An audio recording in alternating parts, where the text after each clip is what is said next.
Salatu wassalam ala Rasulillah. All praise be to Allah, and may Allah's peace and blessings be on the last messenger of Allah. This session is focused on the Muslim home, the establishment, the maintenance of a Muslim home. Muslim home being the environment that we spoke about as the sixth obligation on Muslim parents, which they are required to provide for their children. That environment which is going to mold them, the place where they will spend a large portion of their time. We said in the very beginning that only conscious Muslims are going to be able to establish a Muslim home. People who are unconscious of what Islam is think that a Muslim home is one where when you first get it, you get a holy man to come and pray in your house. Makes 2 rak'ahs in the house, and that purifies the house.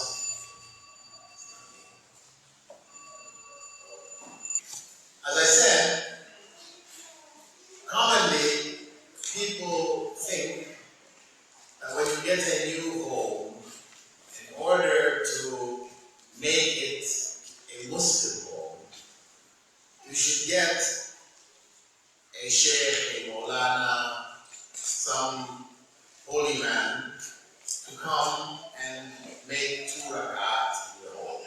Some cultures, this is what makes it a Muslim home. It's the beginning. You start off your home by having them come and pray 2 rak'ahs. Maybe you don't pray. Maybe you're a Friday Muslim or a Ramadan Muslim. But as long as you have, the sheikh come and make 2 rak'ahs, then the home is a Muslim home. Added to that, you put up on the walls of your home pictures of the Kaaba, some calligraphy from the Quran. Oftentimes the calligraphy, you don't even know what it's saying. Somebody may visit you, friend, non-Muslim friend there. What is that? I don't know. It's holy. And for most of us, that's basically as far as the Muslim home goes. Some things being on the wall. We will keep a Quran there on a shelf somewhere, which we take down during Ramadan to read. The rest of the year it stays in the shelf, protecting the home, as we believe. But the reality, of course, is that these practices have nothing to do with a Muslim home. Really. The pictures we put up on the wall of the Kaaba, the prayer mat we might keep in a corner with a Kaaba on it, that only reinforces in the minds of the non-Muslims who come to visit us that we worship the Kaaba. That's all of that. And then when they ask us, well, why do you worship the Kaaba?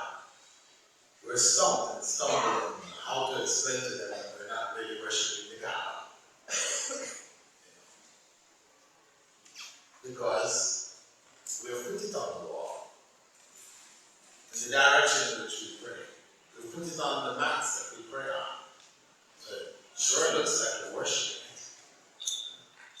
And for sure, this is not from the Sunnah. For sure, 110% sure, this is not from the Sunnah.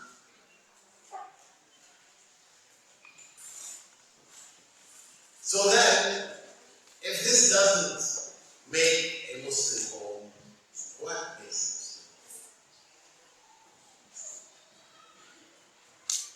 it?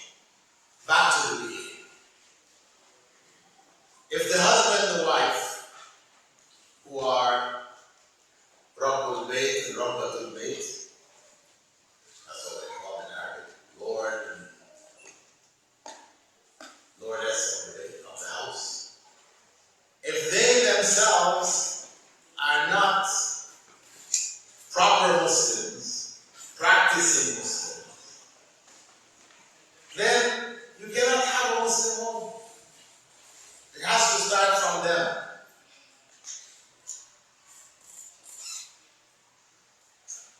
And practicing Muslim means, as we said before, not just somebody who does the external rituals of Islam,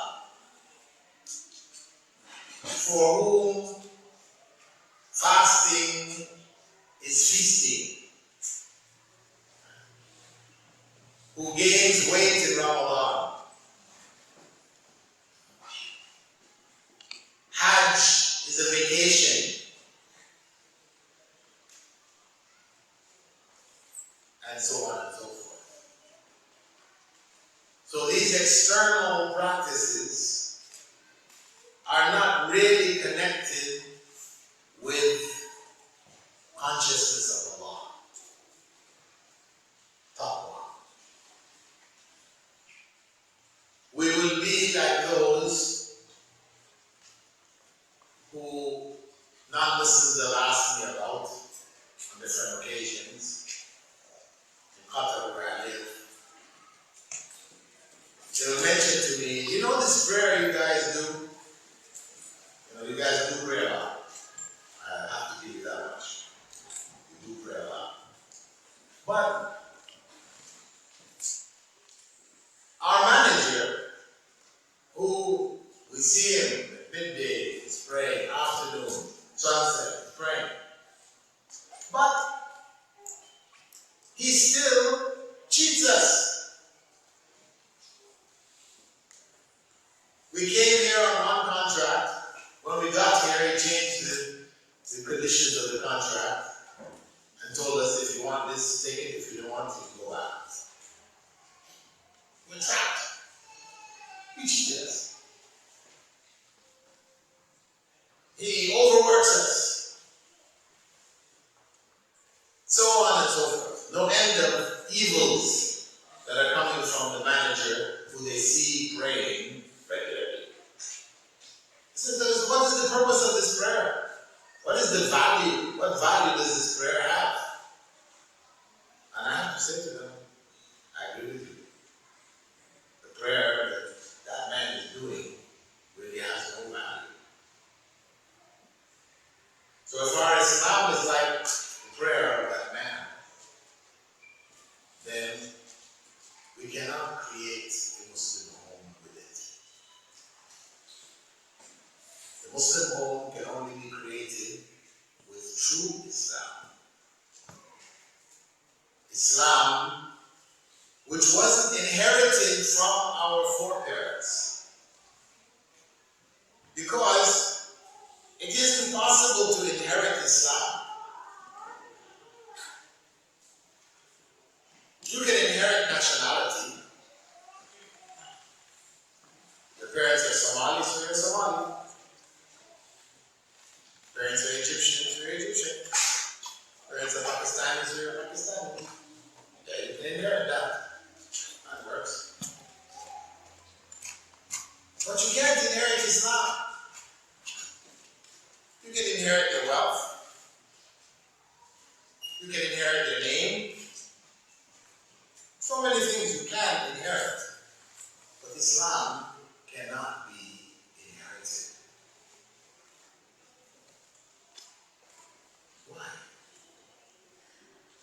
Why? Because Islam means submission to the will of Allah. And that is something which cannot be inherited. cannot inherit submission. Submission is an individual act which each person has to do himself or herself. Nobody can do it for us. Each person has to accept Allah in their lives. Allah is the true God who they worship and whose commandments they follow. Each individual has to make that decision for himself or for herself. That is Islam. Without that decision, without that particular commitment, then we are counterfeit Muslims. We are going through the motions externally, but internally there is a vacuum. It's missing. The spirit, the true understanding of Islam is there. So, the Muslim home begins when both members, or at least one of the members, decides to submit their wills to Allah subhanahu wa ta'ala. This is the beginning. And from there, the relationship, what makes that a Muslim home is that it is a home which functions in accordance with the laws of Islam, of the Sharia. The home is governed by Sharia. Of course, today, even saying this, you can be labeled as being some kind of extremist. He wants to govern his home by Sharia. Means he might chop off the hand of his kids or stone his wife to death or something like this. Expect that anytime. Sharia is implementing Allah's commandments in our day-to-day lives. Meaning everything that we do in the home should be in accordance with what is pleasing to Allah, and we should be actively engaged in removing from our homes what is displeasing to Allah.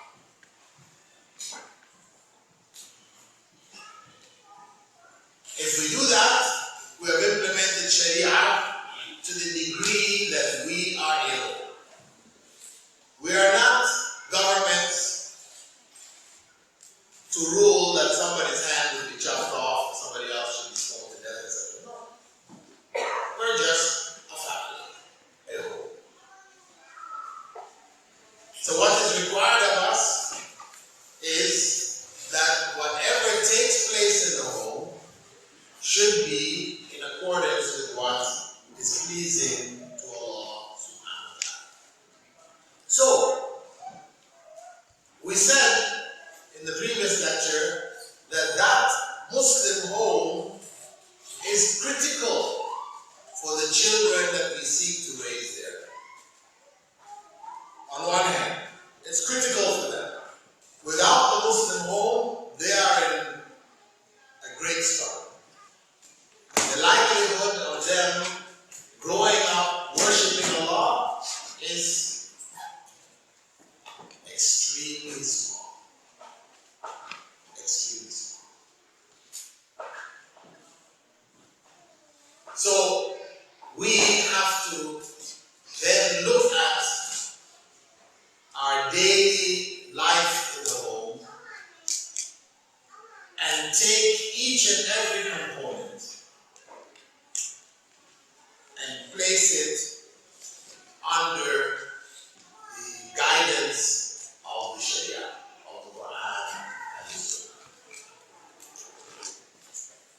So, if we look at the husband and wife,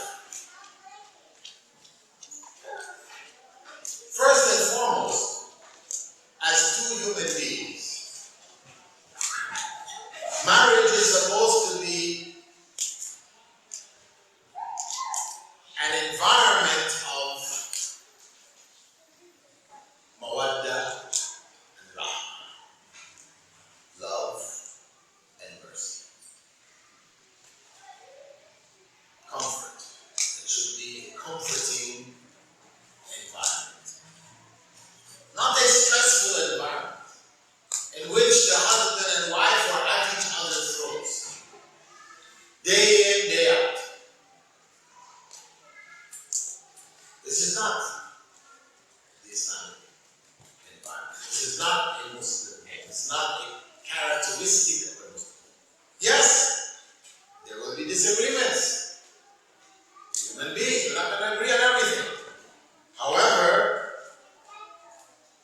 those disagreements should be resolved not in the presence of the children. The young people growing up in the home should grow up in a peaceful home. The home should be an abode of peace. So if husband and wife have issues, they resolve it away from the ears, the sight of the children. This is the problem. Because the children, as we said earlier, learn from their parents. They imitate them. What they see their parents do, they do. So though we might be telling them one thing, if our actions tell them something else, as they say, actions speak louder than words. They will follow what we do and not what we say. That's natural. Because what we do is reality. What we say is just theory. So it is very important that on one hand, in the Muslim home, the mother should be an obedient wife. She shouldn't be up in her husband's face every minute, arguing about this and arguing about this and why not that. They should see an obedient wife. If the girls are supposed to learn that the ideal woman is an obedient wife, and this is what Islam teaches. The ideal woman as a wife should be obedient. Prophet Muhammad said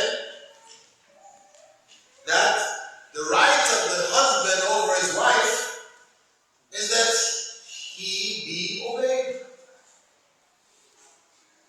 Of course, Western civilization that has said the man and the woman are equal, and this idea is pumped into the heads of people growing up, living in this society. This sounds like, male chauvinism. That's what it sounds like. But it is the necessary component for a peaceful household. Because if a woman is not obedient, meaning she has an opinion and has to say the same as the man, then when they disagree, on what basis do they resolve the disagreement?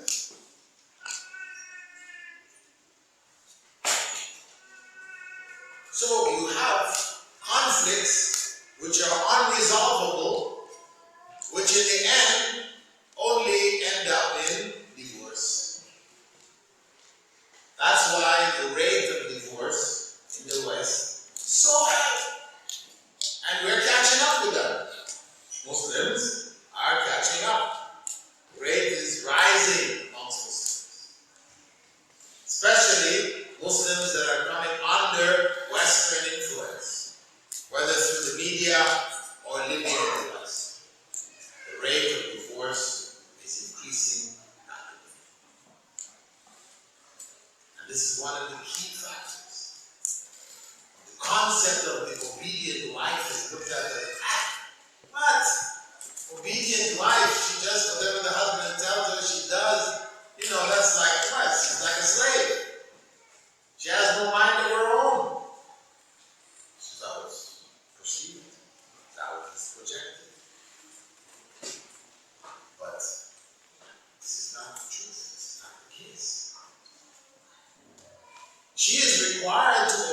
instructions of Allah. لا طاعة لمخلوق في معصية الخالق. As the Prophet said, that there's no obedience due to Allah's creatures if it involves disobedience to Allah. So that is the limit. It's not unlimited. Whatever he demands, he says, go buy me a pack of cigarettes.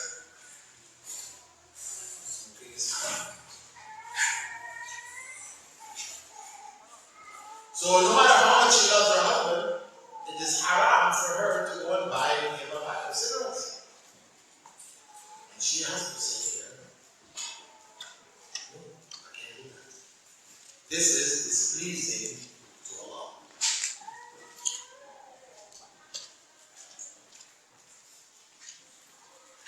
So,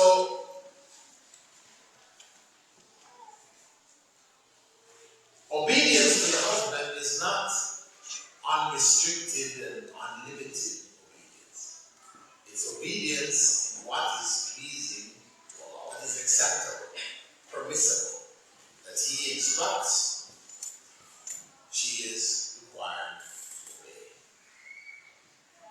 On the other side, he is required to provide for her, to provide for the family.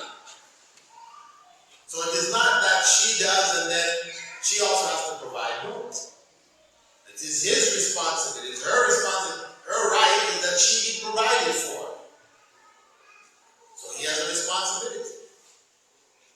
She is not required to go out and work at all. If she agrees to go and do so, to help look after the family, it is sadaqah. It is sadaqah from her. And the husband can't say, well, you know, you were working, you gotta keep working. When I married you, you were working, now you have a few kids, you wanna quit working? No. You're out here working just like me, you know, we can't make ends meet without it. He does not do that. If it means he has to take on another job, he takes on another job. If she says, I don't want to work anymore, I want to stay home and focus on our children, that's what she's supposed to do. And that is the example that the males in the home, the young males, should see. They should see a responsible father who is the provider and the protector of the home. They see an obedient mother, they see a responsible father. This is the ideal. Responsible father who at the same time is doing whatever Islam has commanded and avoiding what Islam has prohibited. So these two components make the foundation of the Muslim home. A husband who is providing as he should be, and a wife who is obedient, looking after the home.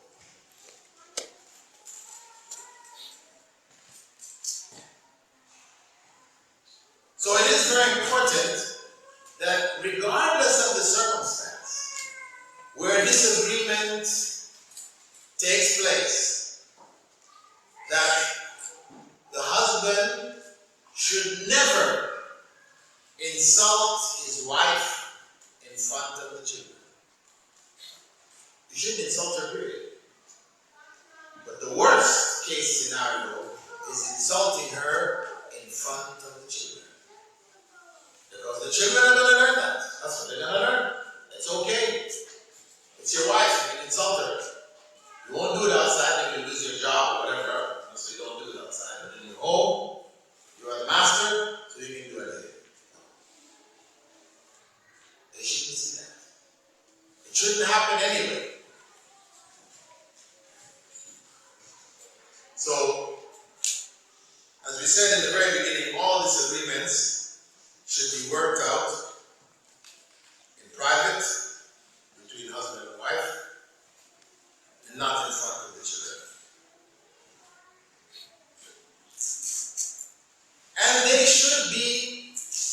agreement in terms of what goes on in the home.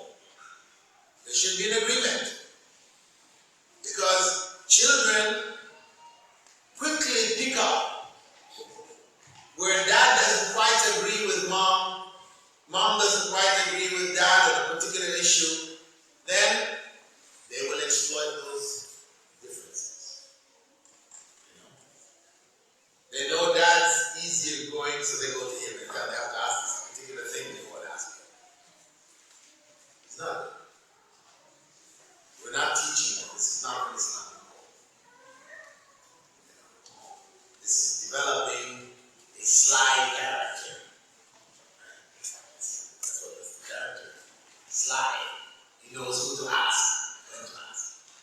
Even though he knows he shouldn't be doing it, but he knows mom's okay, she's easygoing, so he goes and asks her. This is not the Islamic way. Islamic way, we're straight up and down. What's right is right, what's wrong is wrong.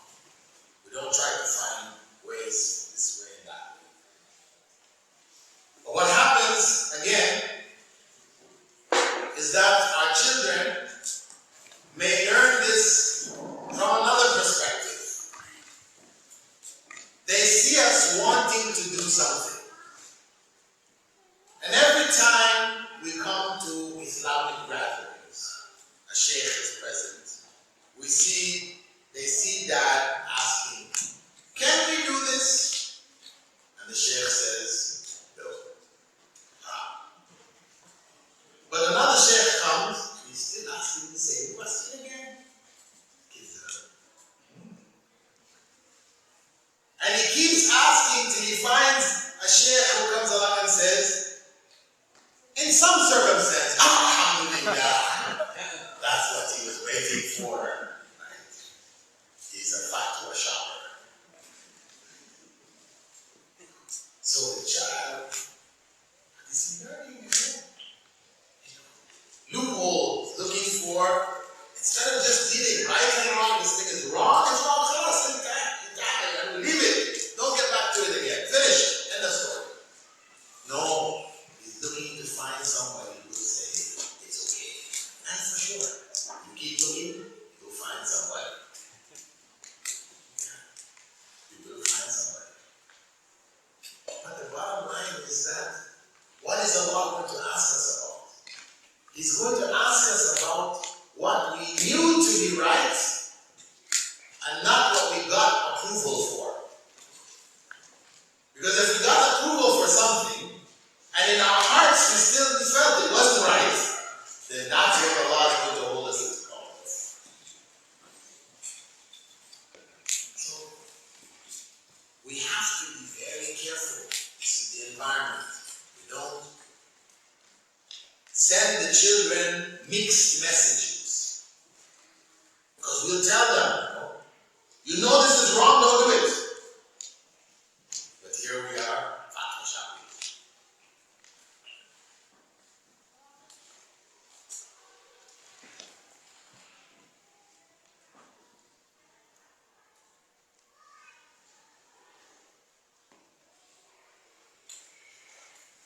One of the important components of the Muslim home is the Quran. We spoke about it earlier. Not the one we put on the wall. Yasin. Most people's home have Yasin. We ask them why Yasin. And Yasin is written with a very fancy ya, and then the rest of the surah, such small letters you can't even read it. You know, you have to bring a magnifying glass to see what does that actually say. So you know it's not up there for you to read and remember. It's up there as an amulet. Believing that hanging it on the wall is going to bring good luck.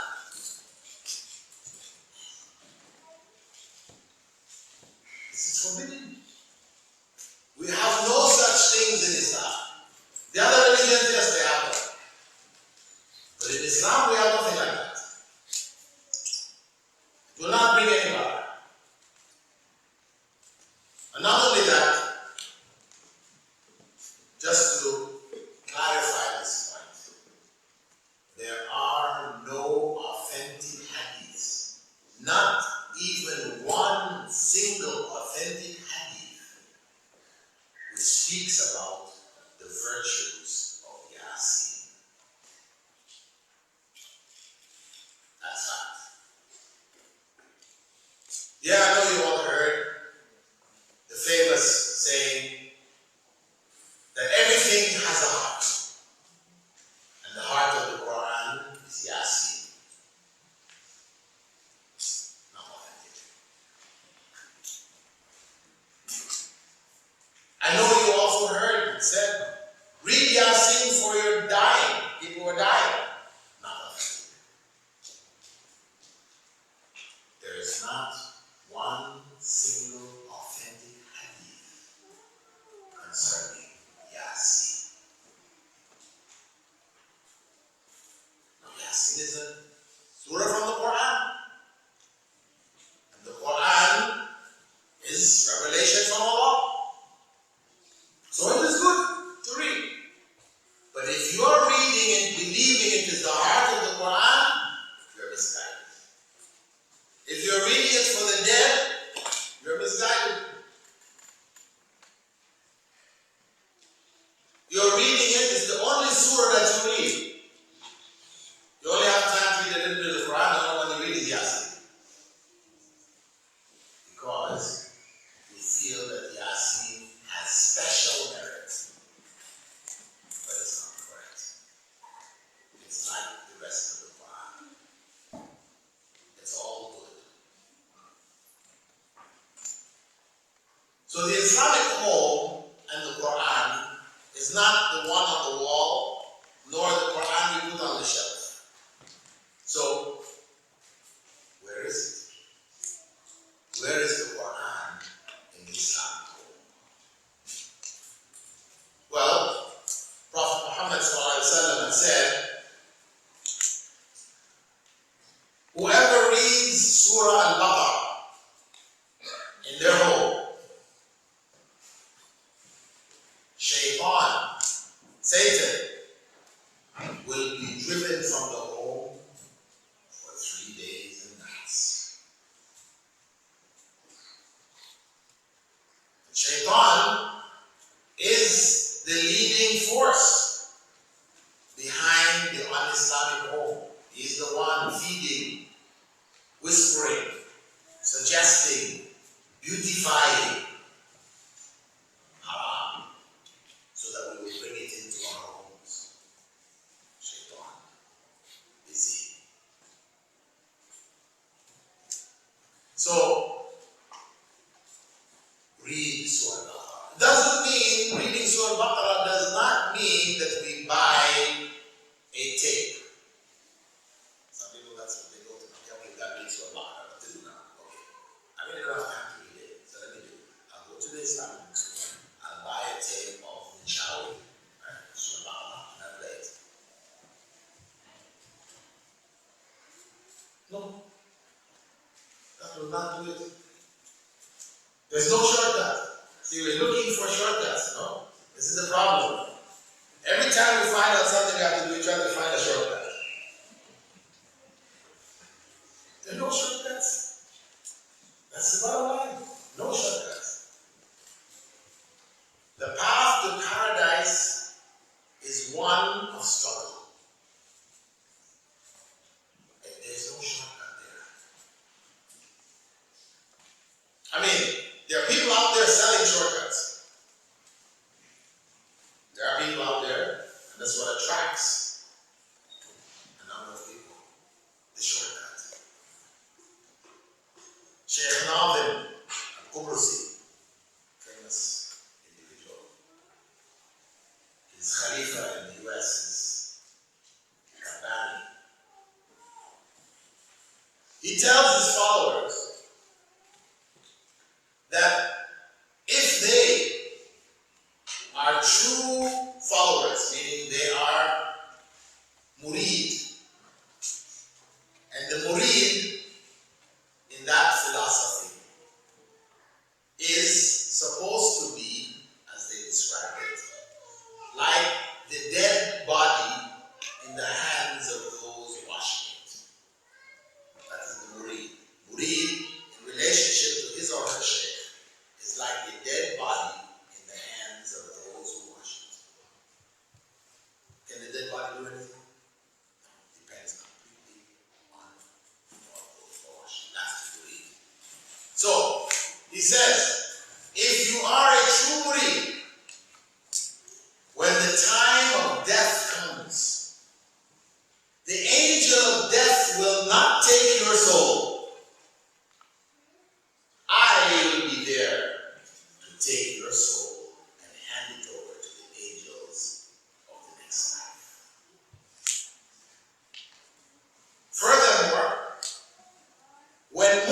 man out. See, this is a problem. Right? This is a big problem. This is a big problem. He's honest. You know, but this is part of the big problem. Our kids all know Batman and Spider-Man and every other man. But if you ask them about Munkar and Nakir, they have no idea what is that. Is that some kind of new drink?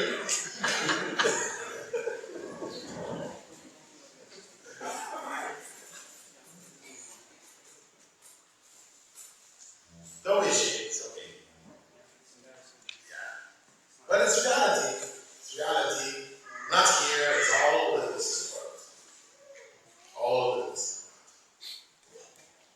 Our young people know the figures, the heroes, etc. in the mass media. But the real important figures who are critical for us, who we should know, they don't know.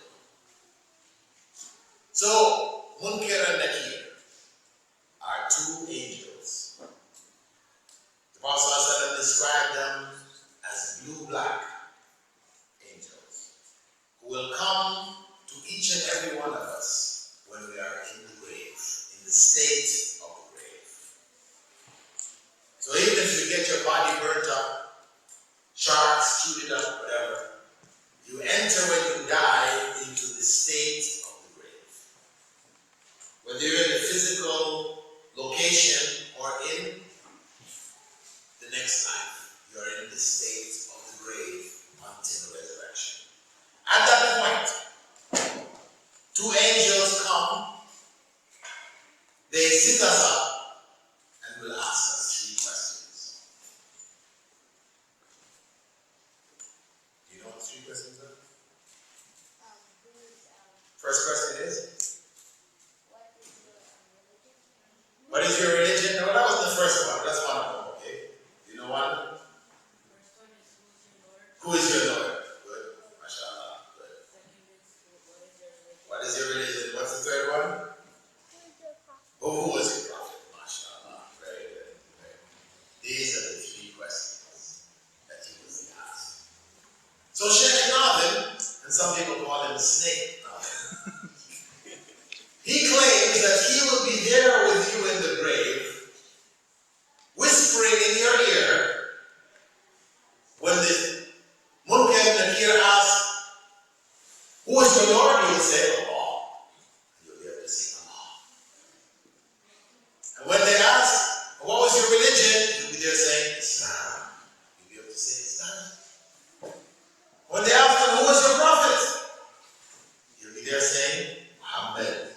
You'll be able to say, Muhammad sallallahu alayhi wa sallam. What is this?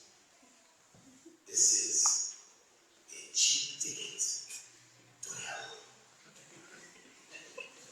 That's what that is, really. You know? It's sold as a cheap ticket to paradise, but it's really a cheap ticket to hell. Because he won't be there. This is a lie. False teachings. And there are many people who believe it and follow it. Incredible. But there are people who actually believe it and follow it. And the Prophet ﷺ had said, you will follow the ways of the peoples before you. Inch by inch, foot by foot. Until if they went into the hole of a lizard's hole, you will follow them in. And they asked him, the Christians and the Jews were Messenger of Allah. He said, who else? You know, back in the Middle Ages, the Pope, who was the head of Christendom, he used to give certificates. They're called papal indulgences.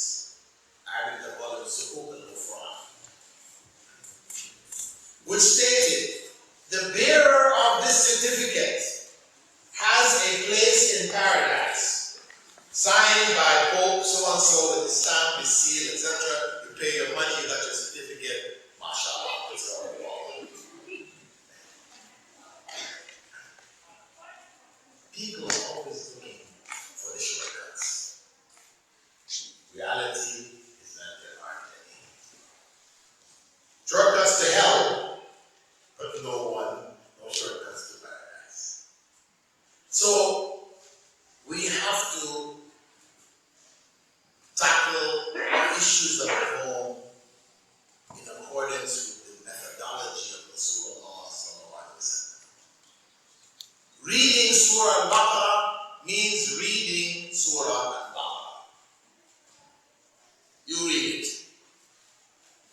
you don't know Arabic, you don't understand it. You read the Arabic, you read the English. But it's going to take long. You want to follow the way of Rasulullah, then don't talk about taking long or short. You know, there's only one way, it says. There's no short way. If you understand Arabic, Alhamdulillah, you don't have to read the translation. But the Arabic that you speak only gives you about 70%, 65% of the Quran. The other 35% you don't know either. So it's not enough for you to just read. You also need to have the tafsir of it. You read and understand. Of course, you do it one time, two times, and you understood. Doesn't mean that you have to have the tafsir with it all the time. Once you've understood what you're reading, all of it, then you read it. It should be regular. No. Reading Surah. This is the minimum. This is the minimum. At least we read Surah. Before going to sleep at night, in the home, the Prophet ﷺ had said that we should read the three quls. Qul huwallahu ahad, Qul a'udhu birabbil falaq, and Qul a'udhu birabbin nas. The three quls. We blow in our hands,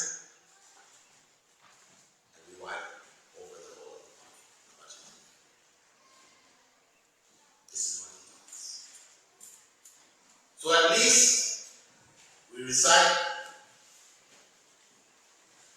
Surah Baqarah and the last three quls.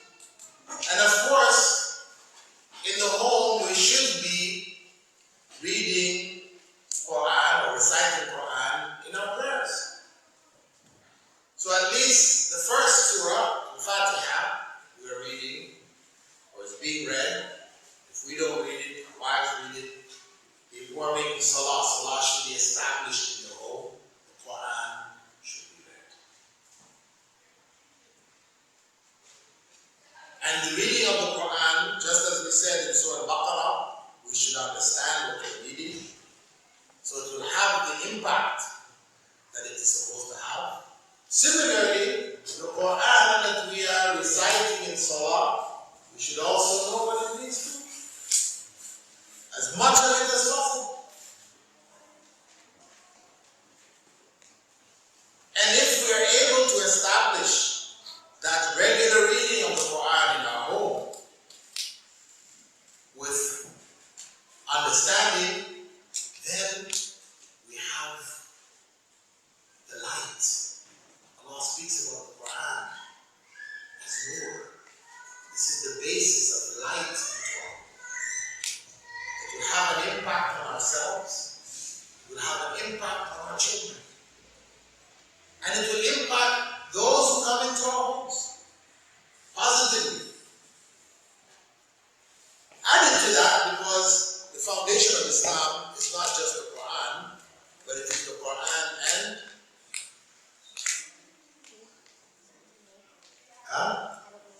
you don't know. What else is beside the Quran that we have to follow? The Sunnah. Sure, you know. First answer is not, I don't know.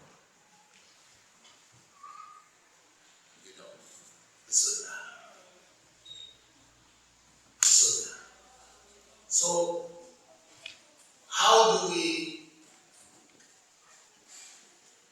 make the Sunnah known in the home? It means that we need to read it in gatherings. You know, either it is at night before kids go off to sleep. You know, we read some Quran, some hadith, or on Fridays, on the weekends, Saturday, Sunday. At least some time is set aside where we do some reading from hadith. So the children become familiar hearing the words of Rasulullah sallallahu alaihi wasallam. And of course, these hadiths, we should read them not just for barakah.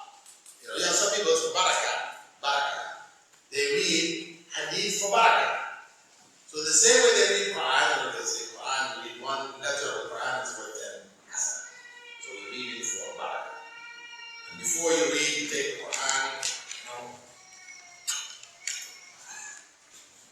there are all kinds of rituals that are associated with the Quran. No end of rituals. It falls your. Some people say, well, in their home, they have the Quran on the shelf. You cannot turn your back on the Quran. You have to walk backwards. Okay. These are all things that people do. If you're sitting in the masjid reading the Quran, and you put it on your lap, from hey brother, I'm right. Okay, lift up. If you have to make sujood, tilawah, you put the Quran on the ground, you make sujood, astaghfirullah, and you put the Quran on the ground. People made all of these rituals. For women, you must wear hijab when you read the Quran. Read the Quran without hijab, astaghfirullah. Where did these things come from? Where did these things come from? When people lost contact with the real Quran, then they made up these other rituals which made them feel that they were giving the Quran its due, its right. We kiss it. We put it in the high place. We look after the Quran. And of course, if you get one of those pictures where a building gets burned down and the only thing not burnt in it was the Quran, externals. Because the externals are what? Easy. Easy to kiss. Easy to put in a high place. Easy to go through the ritual of just reading Ramadan. It's easy. Relatively easy. To read and reflect and apply is difficult. And this is what is missing from the Muslim home today. We ask ourselves, how many of us have that established in our homes today? So where is the Muslim home? Also, part of the Muslim home is that those materials that people commonly read in the home, magazines, books, etc. These magazines and books should be magazines and books which are pleasing to Allah. Or at least not displeasing to Allah. Either pleasing to Allah or at least not displeasing to Allah. If we have books and magazines in our homes which are displeasing to Allah, we have undermined, we have subverted the Muslim. So we have to remove from our homes those things which we know full well this is not pleasing to Allah. And of course, the biggest, or second biggest now, danger to the Muslim home is the TV, television.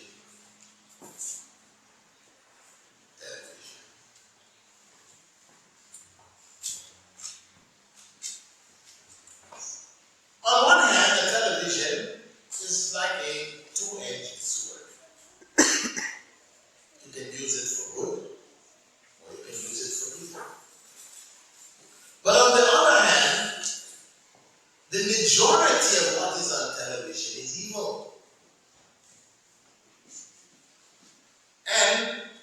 as a general principle in Islamic law, when the evil far outweighs the good, what happens?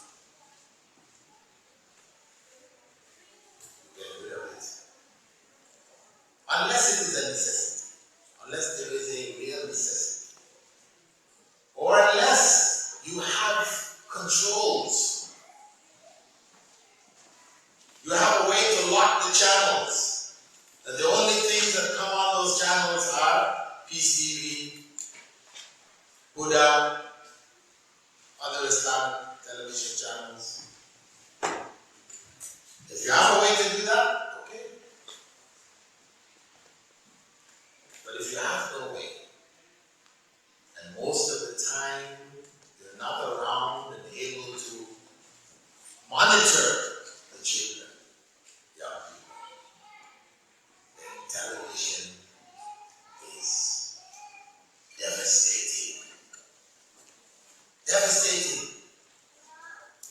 The simplest things that we think are harmless. Cartoons. It's just a cartoon. You know what? They showed that in the cartoon, which is from my time, maybe it's not around now. Because I don't watch cartoons, so I don't know what's the latest cartoon, but in my time, when I was growing up, the popular cartoon amongst the kids was the Roadrunner. Right? Bleep Bleep, I don't know, is he still around? Is he dead or no longer around? Huh? Still around?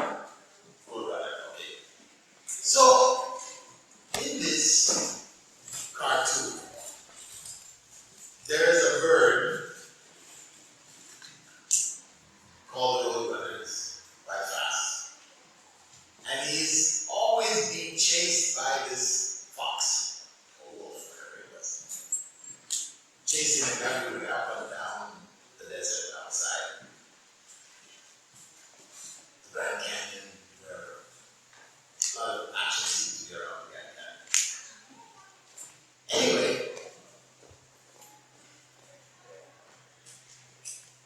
time and time again, the wolf or fox would get smashed. A rock would fall on him. Something would happen to him. It's just getting left and right. Very funny. And some of it, a good bit of it, the Roadrunner is the one committing the acts of violence against the fox. They showed that in comparison to an average Schwarzenegger movie, and this is Schwarzenegger is the old, what's he famous for now? Terminator. The Terminator, right? Which we think of, this is a violent movie, Terminator, going around blowing people up left and right.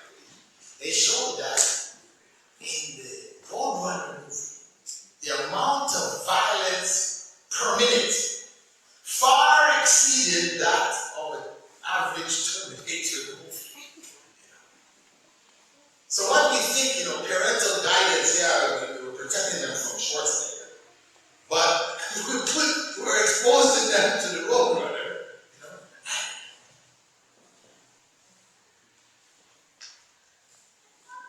Western cartoons are very dangerous. Very dangerous. Because they don't have real moral guidance. They're just about fun. What is fun? That fun can be from bad or good, or it can be from anywhere. There are no moral guidelines, really. So, if we leave the book to babysit our children,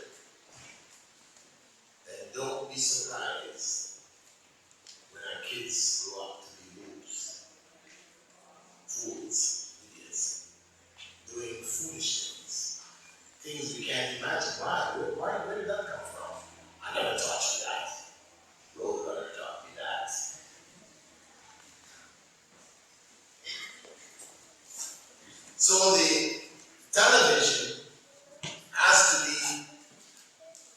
carefully monitored, if not removed. You have whole bunches of non-Muslims in the US, and in Canada too, who have taken television out of their homes, completely gone.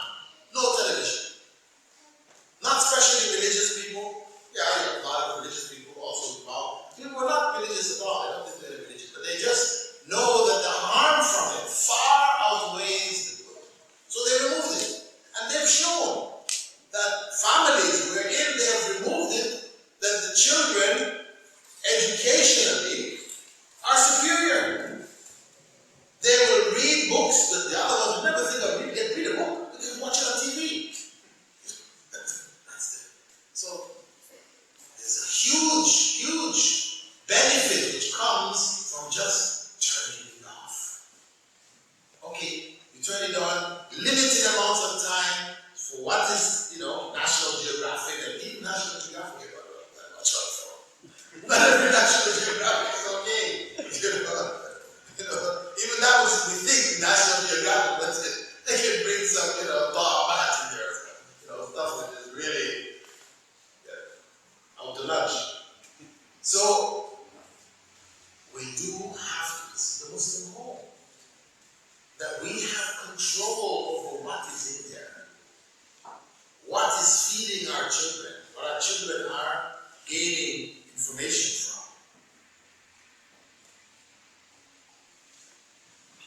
And also, the people who come into the home. This is another aspect of this home. Our friends who we invite into our homes. If our friends are not thinking like how we think, trying to create a Muslim home, they're just friends,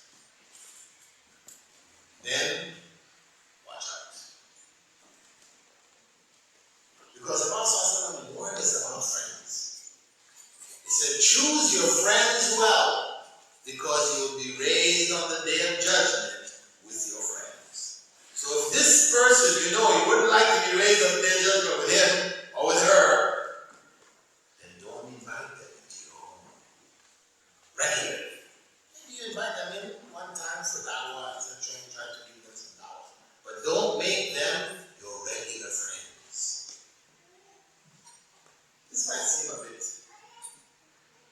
unreasonable. You might say, what's this? Friends, you have to be sociable, and well, you can be, and you can suffer the consequences. You can suffer the consequences. What you're trying to do in creating that home can be undermined just by one visit or a couple of visits. And whose homes your children go to visit? You have to. This is, if we were in the time of the Sahaba, we could say, MashaAllah, visit, don't worry.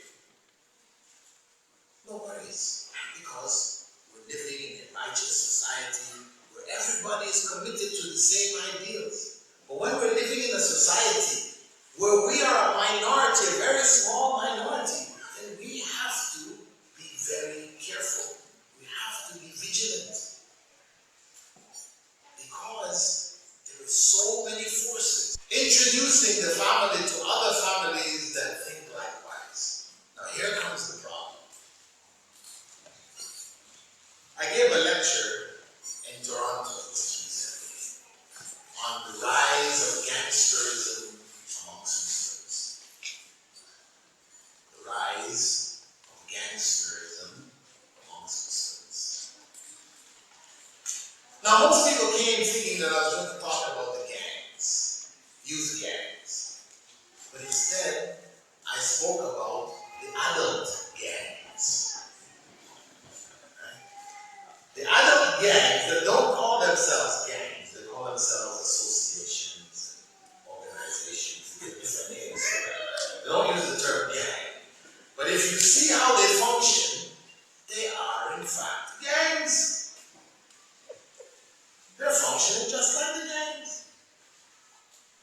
They have rules, they have a leader, and you don't go away from the gang, you gotta be abiding by the principles of the gang. And this gang is an ethnical gang. It's ethnic. Ethnic. All the Moroccans hang out together. Go to the masjid, we're praying over. As soon as everything prayer is over, boom, we're together. If we have a walima, we only invite the Moroccans. All of the various social issues, just a Moroccan thing. Yeah, it is natural for people to, be attracted and want to be around people who speak and share common cultures and that. But there is a limit. The limit is the deen. The limit is the deen.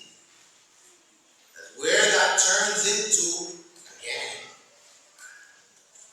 And how we know the gang, in the gang, you're not allowed to entertain or be seen with the members of another gang, right?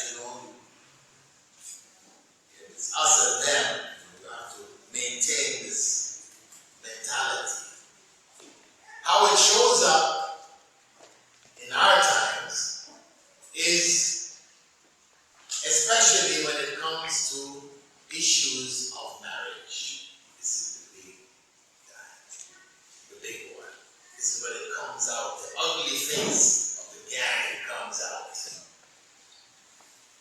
Our son or our daughter wants to marry somebody from outside of the gang. No way!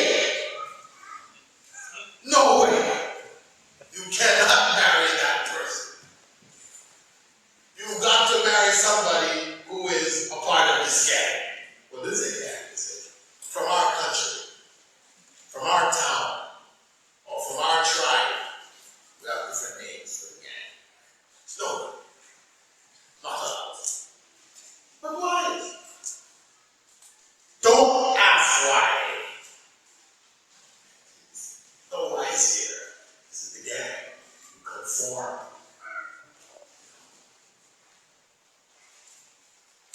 And this has become something very evil. Back in Toronto, we have Somali mosques, Bengali mosques, Pakistani mosques. Mosques at the moment. Oh, this is the Bengali mosque. As I'm driving by, I'll show you. This is the Pakistani mosque. What about the Masjid Al Iman? What happened to that one? What Allah says that the mosques belong to Allah. People say, well, what's the problem? Bengalis, they set up this masjid. But the problem is that the people who pray in the masjid are not all Bengalis. There are many other people that pray there. But when we look at the board of the masjid are all Bengalis. This is the gang. This is the gang. And you will find brothers, 2 blocks down there is a Croatian mosque. And our brother is a Somali. He will drive half an hour to go pray in the Somali mosque. This is where the evil comes. He need that Croatian mosque. This is evil. This is evil. This is from Shaitan. It's not from Islam at all. When this mentality arose in the ranks of Muslims fell. We lost Spain on the basis of that. We ruled Spain for over 700 years. Imagine that. And in 15, 20 years, we lost the whole thing. Not only did we lose it, every last Muslim was driven out of Spain. Ethnic cleansing on a scale unknown previously or after. That was me. What was at the root of it? Gangsterism. The Arab gang had isolated the non-Arabs, the Berbers, the Africans, isolated, ranks split, and they lost. That's history. That's history. So, who do we invite into our home? Gang members? Obviously. I'm saying, if we want a Muslim home, then we need to invite people who fear Allah. Those same people, when you go down to the masjid, there are some people who come and they pray regularly in the masjid. These are the ones that you want to be your best friends. Because you're united in Iman. They are the ones that you should develop relationships with. Who your children should become close with their children. This is the basis. This is how the Muslim home has to be managed. We have to be careful in who we choose to bring into our homes. Because though they might be a member of the gang, they're bringing shaitan in the home with them. On a social level, it might seem nice and good, we're hanging out, we're talking the talk, but they have brought in shaitan along with them, undermining so much that you're trying to build.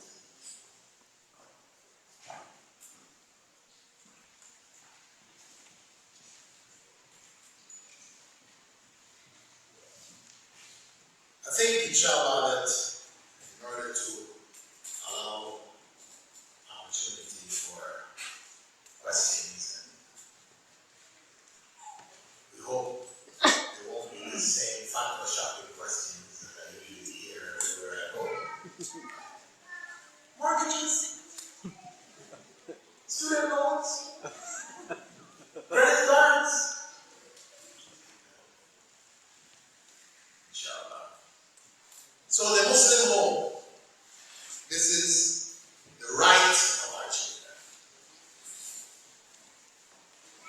to establish, to maintain a Muslim home. And really the mentality which guides us to want to do that should guide us to want to establish a Muslim community. Because in the end, we cannot survive here if we don't go beyond the ethnic issues and come together on the basis of Iman. That has to be our foundation.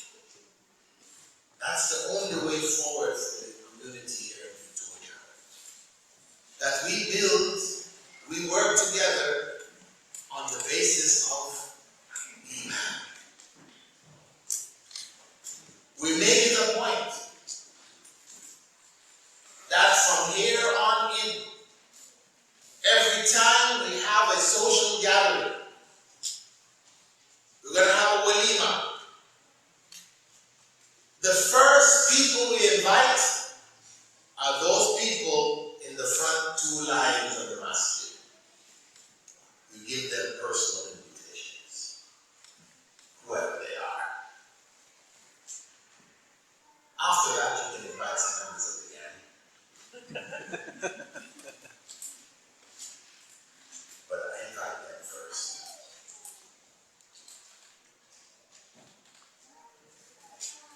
And inshallah,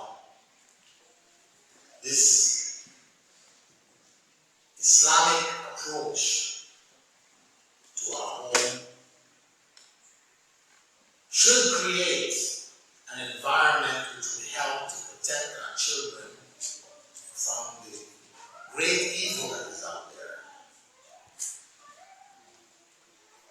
Because we are losing in Canada many people, many young people. I've spoken in Toronto. You haven't seen it here yet. You've really seen it. I saw in Toronto young people who are coming to the Masjid Al Iman, people who just graduating, going into university, etc. And the brothers will point out the also, Alhamdulillah, in the Masjid also. And I will speak to them and ask them, how many other Muslim kids were in your grade 12 class? They'll say about 20. About 20, 15, 20. How many of them are like you? Coming to the masjid, praying in the masjid. 2 or 3.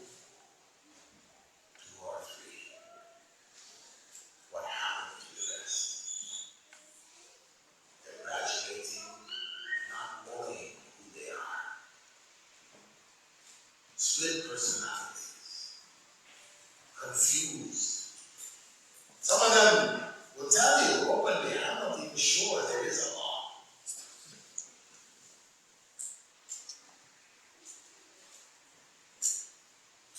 Who's to blame? Them or their parents? Their parents. They will have to answer for every child who goes astray. They have Muslim schools, but you have 250,000 Muslims in Toronto. And you have 12 Islamic schools. And drop in the bucket. So the only way that the community is going to be able to establish Muslim homes, a Muslim community, is to be together on the basis of Islam. The unity about which Prophet Muhammad spoke. Yadullah al-Jihad. Allah's hand is on the community. And that anyone who strays from the community is like a stray sheep devoured by the wolves. This is the only way forward for the Muslims of Victoria. That we come together on the basis of Iman. We bring our masjid, the one which is being built, we bring it alive. The temporary place which has been established. Victoria is a small town. How many people pray Fajr there? 4 or 5. 4 or 5. You know, Fajr was so important that the wives of the prophets of Muhammad regularly prayed Fajr in the masjid. Not to mention the wives of the Prophet regularly prayed Fajr in the masjid. And we can't get more than 4 or 5 men to pray in the masjid. What future can we have? What lies in the future where the community neglects Salah, such a foundational principle of Islam? We have to make a real effort here. If we want a future for Islam, for us, our families, our community here, we have to make some sacrifice to bring that masjid alive, because that is the heart of the community. If the heart is dead, then what else can we expect? So I ask Allah subhanahu wa ta'ala to keep us protected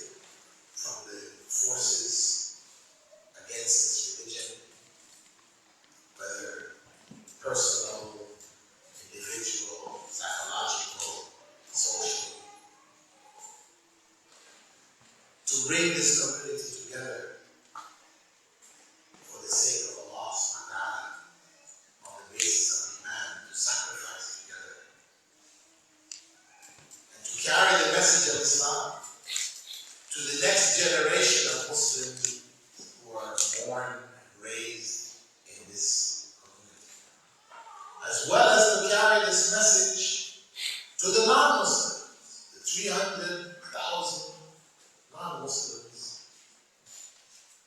amongst whom we live. Because surely that is what Allah brought us here for. That is what Allah